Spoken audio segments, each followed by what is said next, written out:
దర్పల్లి మండలంలో జిల్లా పరిషత్ ఉన్నత పాఠశాలలో స్వామి వివేకానంద 164వ జయంతి వేడుకలను భారతీయ జనతా పార్టీ నాయకులు వివేకానంద స్వామి విగ్రహానికి పూలమాలలు వేసి ఘనంగా నిర్వహించారు. ఈ సందర్భంగా దర్పల్లి మండల బీజేపీ అధ్యక్షులు జిర్రా మహిపాల్ యాదవ్ మాట్లాడుతూ స్వామి వివేకానంద భారతీయ ఆధ్యాత్మికతకు ప్రపంచవ్యాప్తంగా వేదాంత తత్వాన్ని ప్రచారం చేసిన మహానుభావుడు.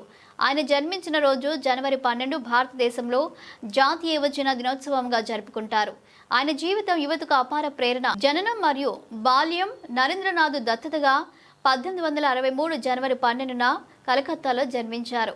ధనవంత కుటుంబంలో పెరిగి వేదాలు, తత్వశాస్త్రాలు, సంగీతం, క్రీడల్లో రాణించారు.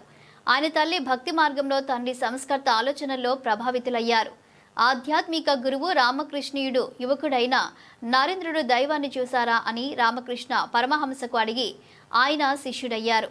రామకృష్ణుడి మరణం 1886 తర్వాత సన్యాసం స్వీకరించి వివేకానందుడయ్యారు. భారతదేశం అంతటా భ్రమణం చేసి పేదల స్థితిని చూసి సంకల్పించారు. చికాగో ప్రసంగం మరియు ప్రపంచవ్యాప్తంగా గుర్తించబడ్డారు. ఈ కార్యక్రమంలో దర్పల్లి మండల బీజేపీ నాయకులు, కార్యకర్తలు తదితరులు పాల్గొన్నారు. జై శ్రీరామ్. ఈరోజు స్వామి వివేకానంద గారి 164వ జయంతి సందర్భంగా దర్పల్లి హెడ్ క్వార్టర్లో అలాగే జెడ్పీఎస్ స్కూల్లో ఉన్నటువంటి విగ్రహానికి పూలమాలలు వేసి భారతీయ జనతా పార్టీ నాయకులు, కార్యకర్తల ఆధ్వర్యంలో ఈరోజు పెద్ద ఎత్తున ఇక్కడ పూలమాలలు వేసి ఆయనకు నివాళులు అర్పించడం జరిగింది. అలాగే తను దేశం కోసం, ధర్మం కోసం, మన దేశ భవిష్యత్తును కూడా ప్రపంచ దేశాలకు చాటి చెప్పినటువంటి గణనీయమైనటువంటి వ్యక్తి. ఆయన లాంటి గొప్ప వ్యక్తికి ఈరోజు జయంతి చేయడం అందరికి కూడా ఆనందకరం. అలాగే యువతకు ముందుండే విధంగా, యువతను ప్రోత్సహించే విధంగా ఆయన చేసిన కృషిని నాడు ఆయన ఎన్నో కార్యక్రమాలు చేపట్టాడు.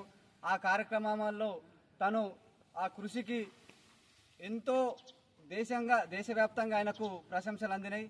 ఆయన కృషి చేస్తూనే తన ఉన్నటువంటి ఆరోగ్యం క్షీణించిపోయింది. అలాంటి వ్యక్తి ఆయన 36 ఏళ్లకే తను చలించినటువంటి వ్యక్తి. ఆయన చేసిన త్యాగాన్ని మనమందరం కూడా ముంగడికి కొనసాగిస్తూ, మనమందరం కూడా ఐక్యతను చాటుతూ ఈ దేశ భవిష్యత్తును యువత అందరూ కూడా ముందుండి కొనసాగించే విధంగా ఉండాలని కోరుతున్నాను. భారత్ మాతాకి జై శ్రీరామ్.